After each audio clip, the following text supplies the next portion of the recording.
muito bem-vindos ao CCN Jornal. Aproxima-se a época de verão, num contexto muito particular, que levou a Câmara Municipal a adotar medidas específicas que não coloquem em causa a estratégia até agora adotada no controle da pandemia a nível local. Nesse sentido, foi recentemente anunciada pela autarquia a decisão de não emitir quaisquer licenças para festas ou romarias no concelho. Um assunto que nos traz a estúdio o Presidente da Câmara Municipal, José Brito, para explicar esta medida numa época muito especial para todos os pampilhosenses. Muito boa tarde, Sr. Presidente. Crê-se que esta decisão de não emitir licenças para as festas de verão no concelho tenha sido complicada? Acha que foi uma decisão inevitável? Muito boa tarde, um cumprimento muito especial a todos os pampilhosenses. Realmente foi uma decisão complicada, mas foi uma obrigação. Nós temos todos que perceber que este problema ainda não passou e, portanto, os cuidados é necessário que continuem a acontecer e foi essencialmente acatar uma decisão do Poder Central que impede este tipo de festas e, portanto, a autarquia não podia fazer de outra forma. Portanto, sob pena de sermos responsabilizados por alguma coisa de porventura acontecesse. E, portanto, eu espero que as pessoas percebam esta nossa decisão, que eles próprios a acatem, assim como todos os atos que têm a ver com o verão, com as festas de verão, com as festas religiosas e civis. Portanto, tudo isso eu acho que deve haver o devido cuidado de forma a que não aconteça nada no nosso concelho. E já agora aproveito para dizer o seguinte, nós temos tido realmente, digamos que também um pouco de sorte, mas essencialmente a preocupação de todos os pampilhosenses em cumprir as regras e, portanto, temos tido casos zero no concelho e mantemos-nos dessa forma, mas isso não quer dizer que de repente não se altere. E, portanto, é fundamental que este cuidado continue a acontecer de forma a que consigamos preservar este estado das coisas. Sr. Presidente, os convívios e almoços das coletividades são igualmente de evitar? Claro que sim. Eu penso que nós não podemos ir impedir as pessoas de o fazerem, mas eu penso que elas próprias vão tomar essa iniciativa. As coletividades já perceberam que não podem fazer esses convívios, que eram fundamentais no nosso concelho nesta altura e não só, porque o distanciamento é praticamente impossível e depois o convívio e o relacionamento entre as pessoas também provoca atitudes, por vezes impensadas, que podem provocar contágio se porventura houver algum problema desses com os presentes e, portanto, eu espero que também não aconteçam esse tipo de iniciativas. O cancelamento precoce do Reborn Music Fest e das festas do concelho foram decisões acertadas, Sr. Presidente? Sim, e atempadas. Ainda o Poder Central não tinha tomado a decisão de as impedir, este tipo de eventos. Já o Executivo tomava a decisão no sentido de fazer com que estes eventos não acontecessem este ano. E, portanto, foi uma decisão acertada desde logo, porque nós reconhecemos que, tendo em conta o impacto muito grande, a afluência enorme de pessoas a este tipo de eventos, seria impensável e penso que seria, de alguma forma, uma atitude irresponsável se tivéssemos feito de forma diferente. E, portanto, mais tarde, o Poder Central também o impediu e portanto, nós já estávamos devidamente decididos a implementar este corte, digamos assim, destes eventos, sendo certo também é dos tais que nos custou imenso. São eventos que são uma bandeira do nosso município e, portanto, eu espero que tenham sido interrompidos apenas este ano. Vamos ver se tudo corre de forma a que tenhamos já o nosso Inspira Natal com o Festival da Filhós Peixada, portanto, o nosso Natal Serrano. Vamos tentar que isso seja possível, mas é evidente que não depende de nós, depende do estado em que estiver o nosso país relativamente a esta pandemia. Sabemos que, por norma, nesta altura do ano, Sr. Presidente, a população do concelho aumenta substancialmente. Há algum conselho que queira deixar aos pampilhosenses? Sim, a nossa população vai aumentar ainda mais este verão e também tem estado, o número de habitantes no nosso concelho neste período também tem dobrado ou triplicado. Nós apercebemos-nos disso. Felizmente que todos tiveram o devido cuidado e não tivemos casos aqui no concelho até agora. E isso deve-se às pessoas. É realmente o cuidado que cada uma tem no sentido de respeitar os outros, inclusivamente os mais jovens. Sabendo que há pessoas mais frágeis no concelho e alguns familiares seus, e que não sejam familiares, nós temos a obrigação de os respeitar. E respeitá-los é cumprir as normas que a Direção-Geral de Saúde obriga e que a Direção-Geral de Saúde aconselha. E, portanto, eu quero muito que as pessoas venham e quero muito também que elas continuem com a mesma atitude, num respeito muito grande para com os outros, e respeitar é, no fundo, cumprir as regras, tendo em conta que nunca sabemos onde está o perigo e portanto, eu estou certo que o nosso concelho vai ter muita gente, as pessoas também vão ter necessidade de sair de casa, mas espero que cumpram os afastamentos, que se respeitem muito nas praias, vamos ter as praias abertas. Os utilizadores das praias vão ser os principais, penso eu, responsáveis pelo funcionamento com normalidade.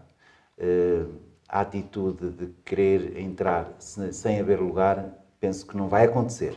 Portanto, terá que haver respeito por parte de todos e realmente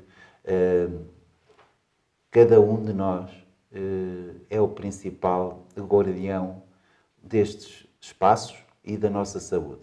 E, portanto, é esta responsabilidade que eu aconselho a todos, no fundo, continuar aquilo que têm feito até agora, e o que eu queria muito era que realmente não nos tivéssemos que preocupar com casos, com surtos que por vezes surgem e continuam a surgir no país, numa instituição ou noutra, ou numa aldeia ou noutra, que nos obrigaria a tomar medidas severas, e eu espero bem que isso não aconteça. E, portanto, o comportamento de cada um é fundamental. Aqui fica a mensagem. Muito obrigada, Sr. Presidente. Passamos agora à atualidade. A época balnear no concelho abre já no dia 1 de julho. Numa altura de exceção, é necessário reinventar a forma como as praias são utilizadas. Nesse sentido, o município já definiu as regras de acesso às praias fluviais, de acordo com as diretrizes da Direção-Geral da Saúde e da Agência Portuguesa do Ambiente. Este ano e pela primeira vez, todas as 4 praias fluviais certificadas do concelho de Pampilhosa da Serra atingiram o pleno, juntando o galardão Qualidade de Ouro, atribuído pela Quercus, à já habitual bandeira azul. Apesar de se tratar de um feito de excelência, o momento é de exceção e traz desafios acrescidos para utilizadores e concessionários. Respeitar as novas regras é por isso fundamental. Neste momento, a Câmara Municipal está a adotar todas as medidas regulamentares por parte da Direção-Geral de Saúde, nomeadamente na sinalética de entradas e saídas da praia, dos distanciamentos, sociais que todos devem manter. Portanto, estamos a adotar sinalética preparada para isso.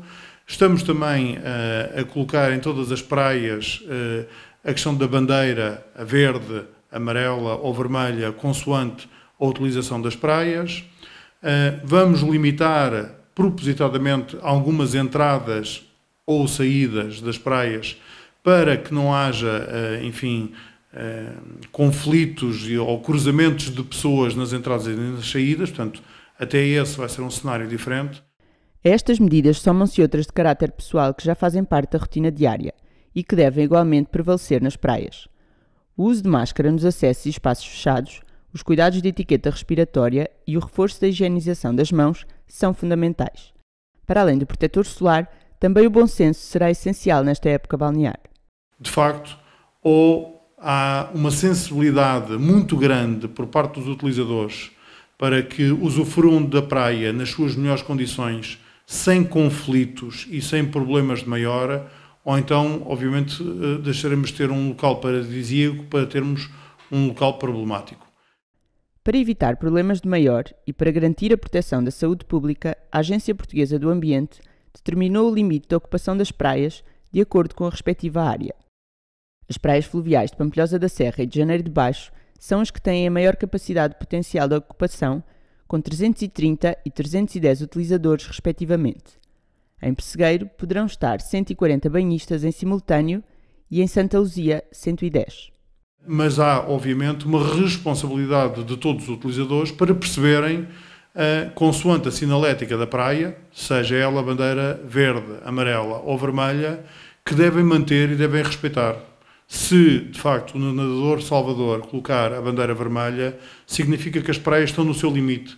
E, portanto, acho que as pessoas nem deviam tentar sequer aceder a essa praia. A aplicação Infopraia permite a consulta prévia do nível de ocupação atualizado de cada praia, o que permite evitar deslocações desnecessárias. A utilização deste mecanismo é, por isso, fundamental para que se perceba se as praias estão ou não em condições de receber mais visitantes.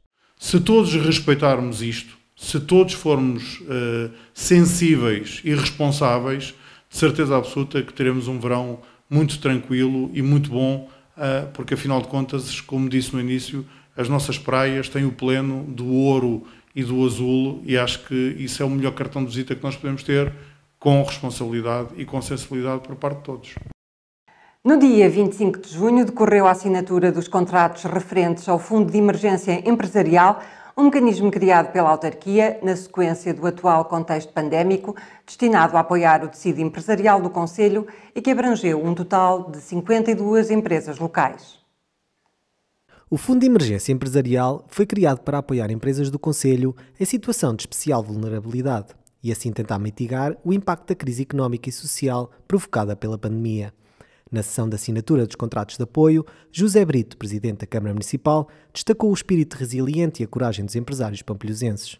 Este apoio foi também uma decisão que o Executivo tomou no sentido de complementar alguns apoios que o Governo também deu, o Poder Central. Isto tem a ver com o esforço acrescido que vocês fazem. Todos nós sabemos que quem investe nestes territórios no interior faz um esforço a dobrar ou triplicar relativamente àqueles que estão no litoral, que têm condições diferentes. Este apoio traduz-se num montante que varia entre os 1.000 e os 2.000 euros por empresa, dependendo do número de postos de trabalho alocados. No total, a autarquia disponibilizou um valor que ascende aos 73.000 euros. Foi aquilo que pudemos e também aquilo que a lei nos permitia. É importante dizer o seguinte: nós tomamos esta decisão dentro daquilo que a lei permite. Tivemos que elaborar um regulamento que foi devidamente visto e revisto pelo nosso setor jurídico e pela Comissão de Coordenação e Desenvolvimento Regional e depois fazer com que ele fosse cumprido. Por isso mesmo, no Executivo não tomou decisão nenhuma, todos os processos foram analisados pela nossa parte financeira. Nesta altura de maior instabilidade, o mecanismo visa ainda apoiar os empresários na manutenção dos postos de trabalho. Eu sei que vocês são fortes e vão lutar para que não aconteça nada de mal às vossas empresas e para manter, digamos, os postos de trabalho que têm. Oportunamente, o município avaliará o impacto social e económico dos apoios concedidos ao abrigo do Fundo de Emergência Empresarial. Desde o início do ano letivo, que o município possibilitou a crianças sinalizadas do pré-escolar e do primeiro ciclo a participação em sessões de terapia da fala. Até ao momento, a iniciativa inserida no projeto Realiza-te, da Comunidade Intermunicipal da região de Coimbra, envolveu 14 crianças do concelho. Chama-se terapia da fala, mas o seu raio de ação estende-se para além da própria designação. Joana Pina, terapeuta que acompanhou os alunos do concelho, explica em que consiste este processo. Nós trabalhamos tudo o que é reflexos orais, ou seja, a sucção, que é o reflexo oral que é necessário, a deglutição para a criança começar a ser o bebê, começar a alimentar-se. Depois intervimos também na parte alimentar. Cada vez mais as crianças comem pior, e eu não estou a dizer que comem doce, só deixam de comer, não. Sim. São cada vez mais restritos os alimentos que as crianças comem. Nós trabalhamos também tudo o que é necessário à fala, sim, ou seja, a parte muscular de bochechas, língua, e isto, se nós pensarmos, aquilo que serve para comer, ou seja, as estruturas que servem para comer são as mesmas que servem para quê? Para falar, para engolir. Portanto, estas são todas as áreas da terapia da fala. Em Pampilhosa da Serra, quase todos os alunos acompanhados são casos em que persistem dificuldades ao nível da leitura e da escrita. Para uma intervenção precoce e eficaz, é preciso reforçar a atenção aos sinais de alerta. Uma coisa que tem muito boa a escola é que tem pessoas muito interessadas. Eu já há muitos anos que não encontrava professores que se interessam, professores e a parte escolar tão preocupada com as crianças. Preocupam-se muito atualmente com resultados escolares, com chegar a um patamar ou ter um relatório que justifique a criança não ser tão boa aluna, e ali não. Ali toda a gente está pelo bem comum. Encarar a terapia de uma forma integrada é por isso fundamental e um dos principais segredos do processo evolutivo das crianças.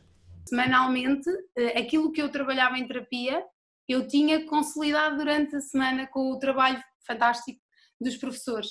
Eles pegavam exatamente nisso e nós andámos sempre par a par. E eu acho que toda a gente, e acho que é unânime, pais e professores, que houve muitos resultados, mas também eu fazia da seguinte maneira.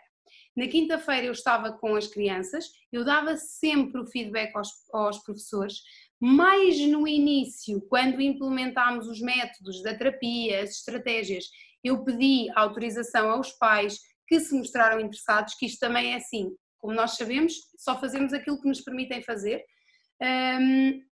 Eu gravava as estratégias, ou eu a falar, ou a sessão, um bocadinho da sessão, passava aos pais e pedia que dentro da vida diária, o que permitisse, conseguissem de alguma maneira se acompanhar as crianças neste sentido. E a criança se fazer acompanhar de um portfólio em que íamos guardando todos os trabalhos e todas as estratégias que eram dadas para a intervenção. Intervenção na qual os professores, como já se percebeu, são parte essencial.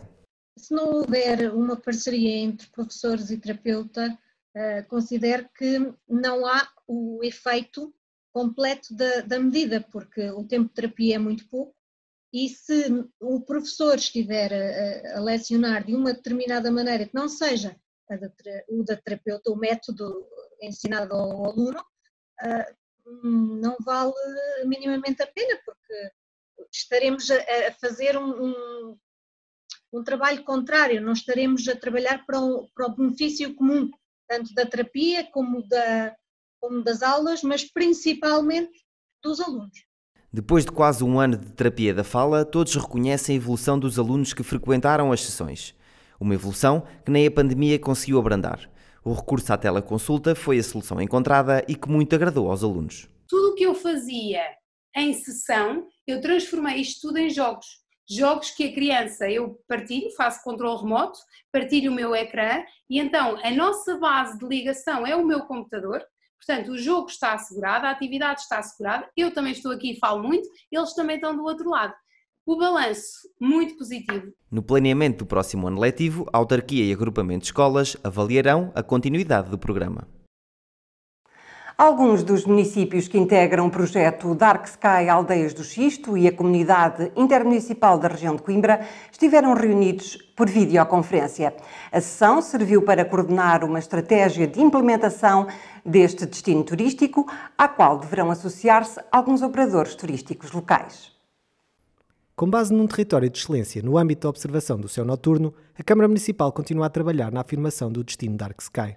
Neste sentido, foi realizada no passado dia 24 de junho uma reunião organizada pela CIM Região de Coimbra, na qual estiveram presentes alguns dos 7 municípios desta região que integram o projeto. No início da sessão, e de forma a salientar a importância deste projeto, Jorge Brito, secretário executivo da CIM Região de Coimbra, destacou a potencialidade deste território e deste tipo de turismo. Estamos a falar de um produto turístico inovador, que vai de encontro à consciência da observação das estrelas, que vai de encontro àquilo que uma grande parte da humanidade nem sequer conhece. Eu nunca me recordo de uma frase, quando o perito espanhol visitou a Pampilhosa, quando veio ver a certificação, que disse que 90% da população de Xangai nunca tinha visto as estrelas. E de facto, é esse tipo de coisas que todos nós temos no nosso subconsciente e que efetivamente precisamos de nos avivar de vez em quando para termos a dimensão, porque nós estamos como adquirido que toda a gente consegue ver as estrelas como nós as conhecemos. Mas de facto, do ponto de vista de posicionamento turístico e principalmente nesta altura, este é um projeto altamente diferenciador, com características únicas e é daqueles projetos que não pode ser arrancado do local. Ou acontece neste território ou não acontece em mais lado nenhum. Sendo certo que o trabalho autárquico é essencial nesta iniciativa, o mesmo não vive sem o envolvimento do setor privado, nomeadamente o setor do alojamento e restauração, fundamental na adaptação dos seus serviços, de forma a ir ao encontro das necessidades de quem procura um destino Dark Sky. É preciso que eu não entendo que se faça um roteiro só a dizer este ponto e este ponto é que são os pontos de interesse para visitarem. É preciso complementar isto com muito mais. O que é complementar com mais? É dizer em cada concelho quais é que são os alojamentos que estão preparados para poder receber estes visitantes e, ao mesmo tempo, na restauração, quais é que são estes restaurantes ou quais é que são os restaurantes que estão preparados para receber estas visitas. Está dado o mote para a criação de um destino turístico diferenciador no concelho de Pampilhosa da Serra, onde, à luz das estrelas, o nosso imaginário ganha contornos reais. Nas praias fluviais do concelho estão a ser ultimadas as intervenções preparatórias para a abertura da época balnear a 1 de julho. Foi ainda concluída a reabilitação da estrada entre o Esteiro e Janeiro de Baixo e na vila de Pampilhosa da Serra procedeu-se à abertura de uma estrada florestal. Com a época balnear à porta, na praia fluvial de Pampilhosa da Serra foi concluída a substituição do deck da margem direita, de modo a assegurar todas as condições de funcionamento e segurança aos utilizadores. Em Janeiro de Baixo, a zona do areal da praia fluvial foi reposta e aplanada. Também os trabalhos de repavimentação da estrada entre Esteiro e Janeiro de Baixo foram concluídos. A intervenção, que contemplou ainda a limpeza e regularização de bermas, fica concluída assim que os trabalhos de aplicação de dispositivos de segurança e de sinalização horizontal e vertical estiverem finalizados. Na vila de Pampilhosa da Serra, procedeu-se à abertura de uma estrada florestal na zona de Valcovo, para servir de aceiro e também de acesso às propriedades agrícolas. E passamos agora à meteorologia. O destaque vai para a permanência das temperaturas altas. No fim de semana espera-se um céu pouco nublado ou limpo, com a temperatura máxima a chegar aos 28 graus. Na próxima semana, o calor volta a intensificar-se, sendo que as temperaturas mais altas poderão chegar aos 32 graus de máxima. No fecho deste CCN Jornal, reforça-se o apelo ao bom senso que deve imperar durante a época balnear. Visite as praias do concelho e todos os outros locais que nesta época ainda se tornam mais belos e apetecíveis, mas faça-o em segurança. Só um forte sentido cívico poderá fazer com que possamos desfrutar de um verão pleno, seguro e feliz. Marcamos encontro para a próxima sexta-feira, aqui, já sabe, no seu CCN. A atualidade e a alma do nosso concelho sempre consigo.